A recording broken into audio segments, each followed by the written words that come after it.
நோற்றுச்சுவரகம் புகுகின்றாய்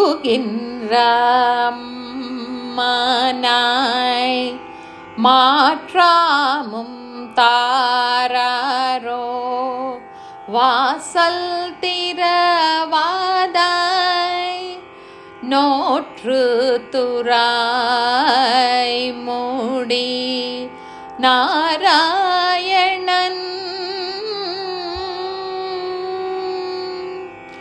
நோற்று துராய் முடி நாராயணன் நம்மால் போற்ற பறை தரும் புண்டிய நாள் பண்டோ ஒரு நாள் கூற்றத்தின் வாய் வீந்த கும்பகரணனும்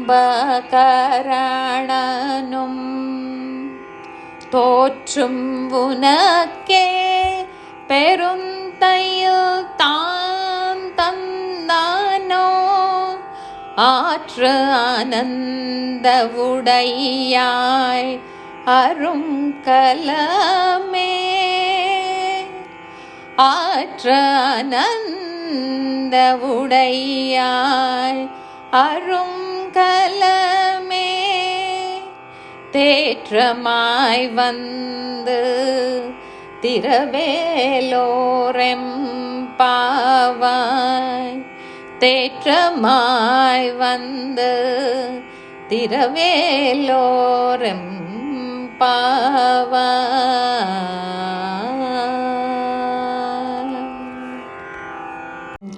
నోచి స్వర్గమును సాధించగలవమ్మా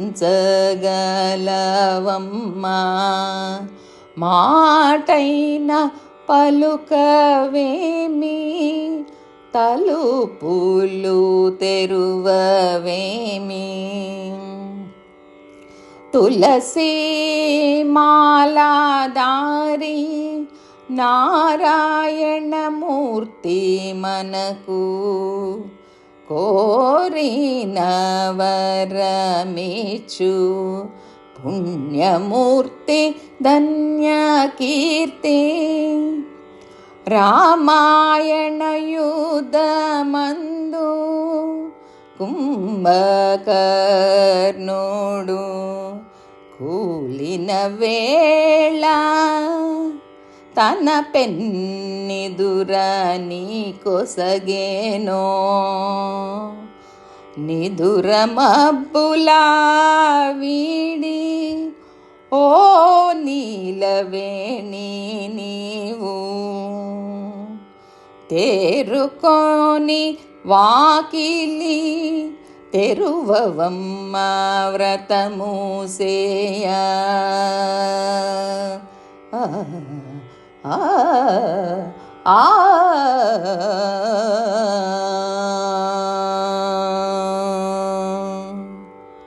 అస్మద్ గురుభ్యో నమః. శ్రీమతే రామానుజాయ నమః. ఆండాళ్ దివ్య తిరువడిగలే శరణం. ఈరోజు మనము ఇప్పుడు తిరుప్పావైలోని 10వ పాసురాన్ని అర్థానుసంధానంగా సేవించుకుందామండి. ముందు మనం పాసురం సేవించుకుందాం.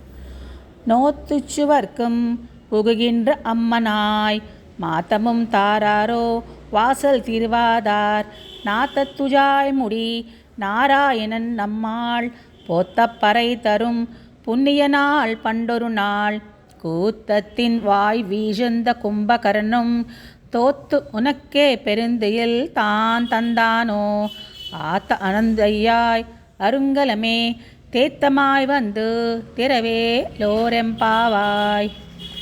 ఆండాళ్ తల్లి రోజుకొక గోపిక తిరుమాలికి వెళ్ళి మేలుకొల్పుతున్న క్రమంలో ఈరోజు 5వ గోపిక తిరుమాలికి వెళ్ళి గోదాగోష్ఠి మేలుకొలుపుతున్నారు, తిలిప్పలి చేస్తున్నారు.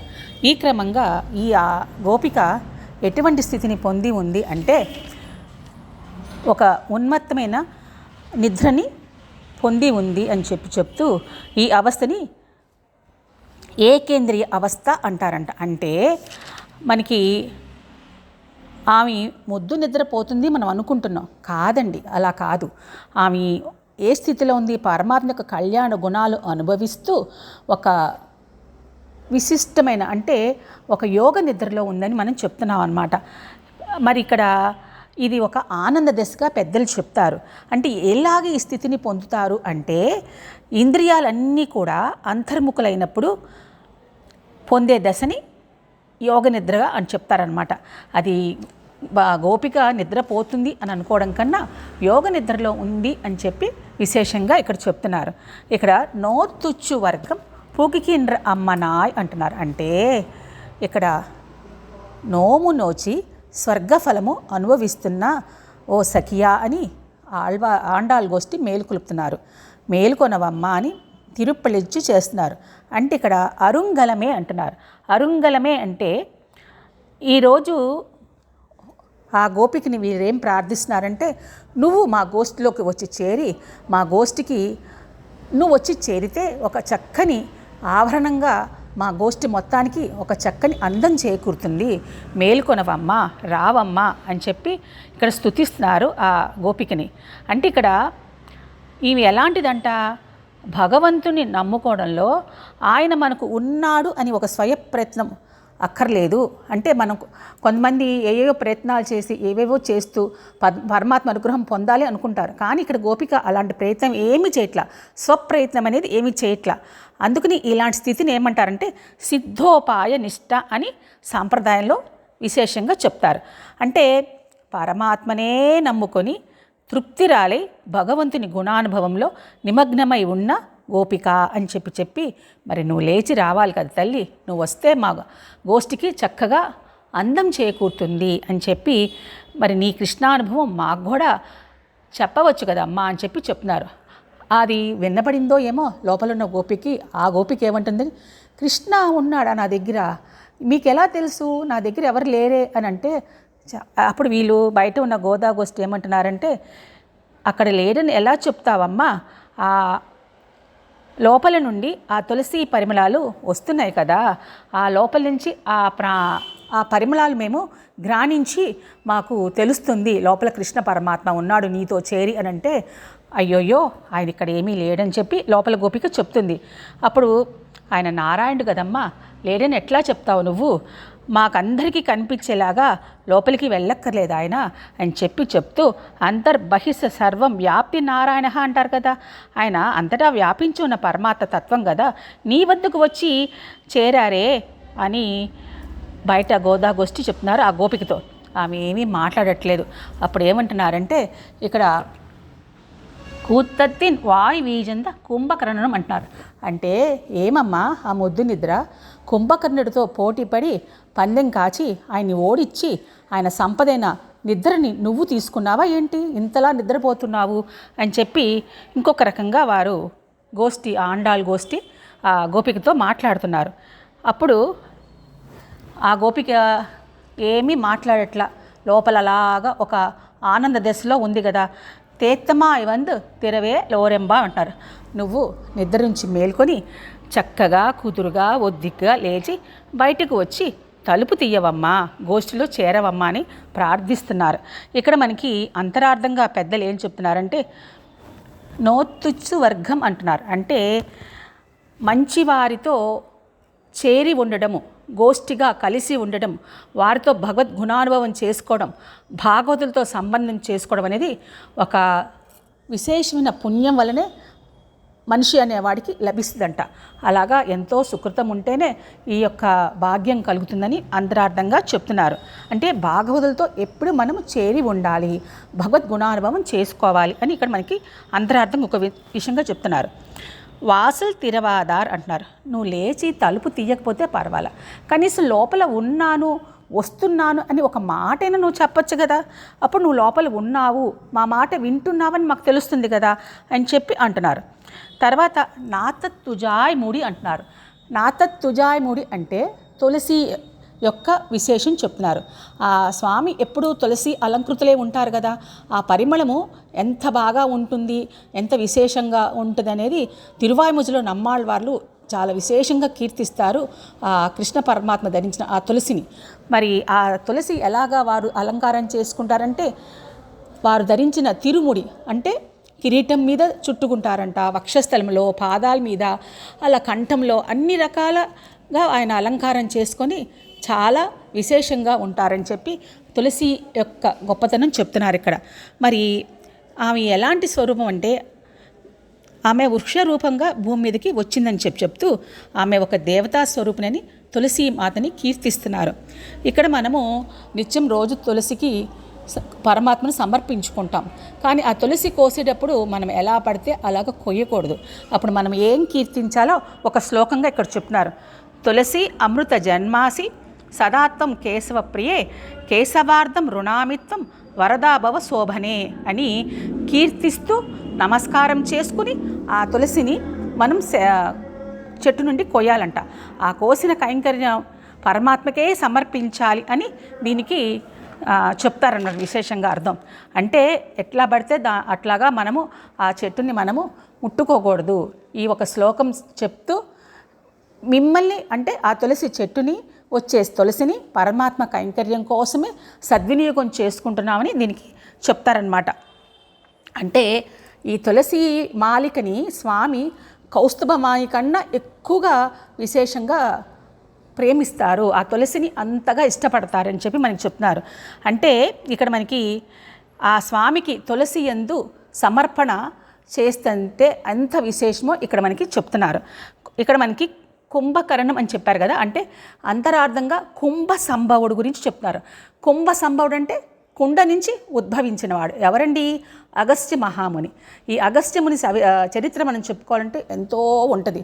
కానీ క్లుప్తంగా మనం ఇక్కడ చెప్పుకునేది ఏంటంటే వింధ్య పర్వతం యొక్క అహంకారాన్ని అణిచివేశారని చెప్తున్నారు.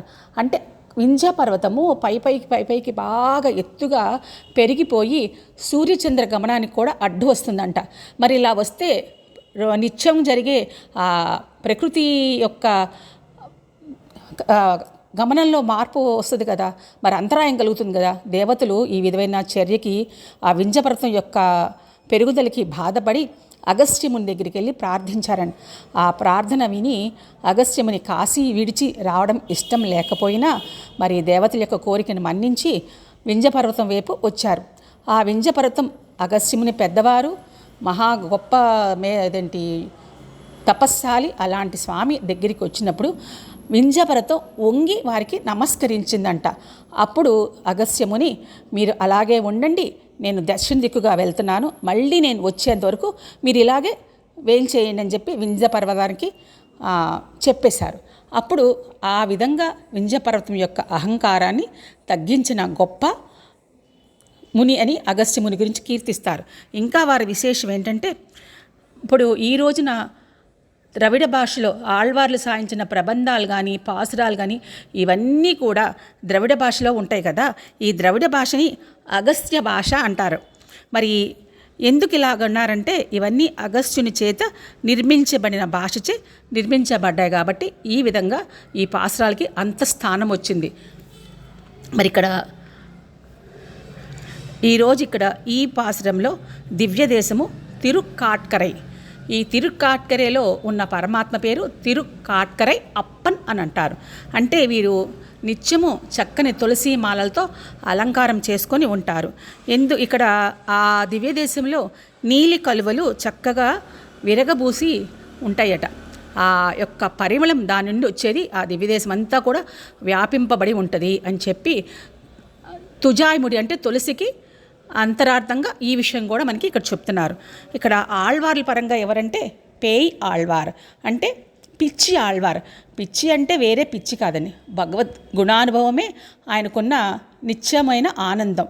ఎప్పుడు అలా గుణానుభవంలోనే ఆయన రమ్మింపజేస్తూ ఉంటారు. అలా ఏంటండి ఇక్కడ ముగ్గురు ఆళ్వార్లు వస్తారు. పొయ్గై ఆళ్వార్, పూదత్తాళ్వార్, పేయ్ ఆళ్వార్ అని ముగ్గురు ఆళ్వార్లు. ఇవాళ నుంచి 3 రోజులు వరుసగా ఈ ఆళ్వార్ల గురించి మనం చెప్పుకుందాం. ఇక్కడ వీరు మొదటి ఆళ్వార్ ఏం చేశారంటే మొదల్ తిరువందాది అని ఒక ప్రబంధాన్ని అనుగ్రహించారు.